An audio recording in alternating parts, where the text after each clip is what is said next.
ഗുരുവായൂരപ്പ, ഇന്നിപ്പോൾ ഗുരുവായൂരിലെ ഏകാദശി വിളക്കിൻ്റെ അഷ്ടമി വിളക്കാണ്. ഇന്ന് മുതലാണ് ഗുരുവായൂരപ്പൻ്റെ സ്വർണ്ണക്കോലം എഴുന്നള്ളിപ്പ്. വളരെ കുറച്ച് സമയങ്ങളിൽ മാത്രം, അതായത് പ്രത്യേകിച്ചും പറഞ്ഞാൽ ഇന്ന് മുതൽ സ്വർണ്ണക്കോലം രാത്രി വിളക്കെഴുന്നള്ളിപ്പിൻ്റെ 4ാമത്തെ പ്രദർശനത്തിനാണ് സ്വർണ്ണക്കോലം എഴുന്നള്ളിക്കുക.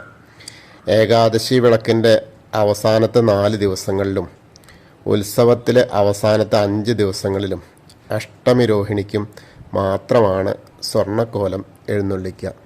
അപ്പം തന്നെ മനസ്സിലാക്കാമല്ലോ അതിൻ്റെ പ്രാധാന്യം.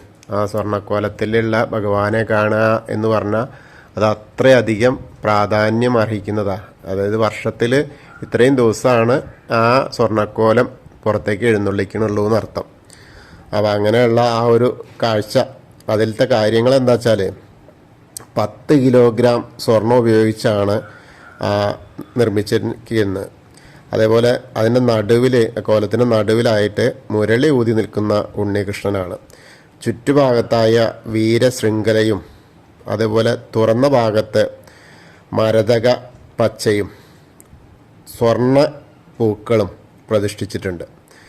സ്വർണ്ണ തകിടിലുള്ള ദശാവതാരങ്ങളും അനന്തശയനവും സൂര്യചന്ദ്രപ്രഭകളും വ്യാളീമുഖവും കോലത്തിനുണ്ട്. വിലയേറിയ മരതക കല്ലും 5 തട്ടുള്ള സ്വർണ്ണ അലുക്കുകളുള്ള കുടയുമാണ് മുകളിൽ. ക്ഷേത്രത്തിലെ പ്രധാന ആഘോഷങ്ങൾക്ക് മാറ്റുകൂട്ടുന്നതാണ് സ്വർണ്ണക്കോലം എഴുന്നള്ളിപ്പ്. അത്രയ്ക്കും പറഞ്ഞാൽ എന്താ പറയുക, കോടിക്കണക്കിന് രൂപ വില മതിക്കുന്ന, അതിനേക്കാട്ടിലുപരി ഗുരുവായൂരപ്പൻ്റെ ചൈതന്യമുള്ള ആ ഒരു സ്വർണ്ണക്കോലം കാണുക എന്ന് പറഞ്ഞാൽ, കണ്ടു തൊഴുക എന്ന് പറഞ്ഞാൽ അത്രമേൽ ഭാഗ്യം വേണം എന്നർത്ഥം. അപ്പോൾ ആ ഭാഗ്യമൊക്കെ എല്ലാവർക്കും ഉണ്ടാവട്ടെ എന്നാണ് ഒന്ന് പറയാനുള്ളത്. പിന്നെ അതിൻ്റെ ബാക്കി ഇന്നത്തെ അഷ്ടമി വിളക്ക് എന്ന് പറഞ്ഞാൽ പുളിക്കിഴ വാര്യത്ത് കുടുംബം വകയാണ് അഷ്ടമി വിളക്ക്. ഇന്നലെ നെന്മിനി മനക്കാരുടെ വക സപ്തമി വിളക്ക് ആഘോഷിച്ചു. വെളിച്ചെണ്ണ ഉപയോഗിച്ചാണ് ദീപം തെളിയിച്ചത്. നെന്മിനി NC രാമൻ ഭട്ടതിരിപ്പാടിൻ്റെ പേരിലാണ് വിളക്കാഘോഷമുള്ളത്. അതുപോലെ തന്നെ ഇനി നാളെ കൊളാടി തറവാട്ടുകാരുടെ നവമി വിളക്കാണ്. ആ നവമി വിളക്കിന് മുതലാണ് നെയ്ദീപം തെളിയുക. ആ മുഴുവനായിട്ടുള്ള സ്ഥലങ്ങളിലും നെയ്ദീപം തെളിയുന്നത് നവമി വിളക്കിനാണ്. മുൻപ് കൊളാടിക്കാരുടെ ആ വിളക്കിന് മാത്രമായിരുന്നു ഉണ്ടായിരുന്നത് എന്നാണ്. അപ്പം എന്തായാലും അത്രയ്ക്കും പ്രധാനമുള്ള നമ്മളെ സ്വർണ്ണക്കോലം, ഭഗവാന്റെ സ്വർണ്ണക്കോലം കാണാൻ ഓരോ ഗുരുവായൂരപ്പ ഭക്തനും സാധിക്കട്ടെ എന്ന് നമുക്ക് ഗുരുവായൂരപ്പനോട് തന്നെ പ്രാർത്ഥിക്കാം.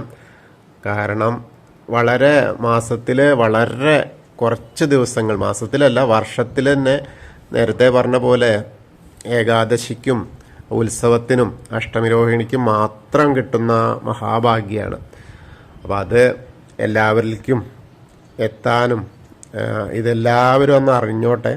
കാരണം ഇങ്ങനെ ഒരു സ്വർണ്ണക്കോലം ഉണ്ടെന്നും സ്വർണ്ണക്കോലം ഇന്ന സമയത്താണ് എഴുന്നള്ളിക്കുക എന്നൊക്കെ നമ്മളെ ഭക്തർ ചോദിച്ചിരുന്നു, കുറച്ച് ആളുകൾ. അപ്പോൾ അവർക്കും കൂടിയുള്ള ഒരു വീഡിയോ ആയിട്ടാണ്, അവർക്കും കൂടിയുള്ളൊരു മറുപടി ആയിട്ടാണ് ഞാൻ ഈ വീഡിയോയിൽ വന്നത്.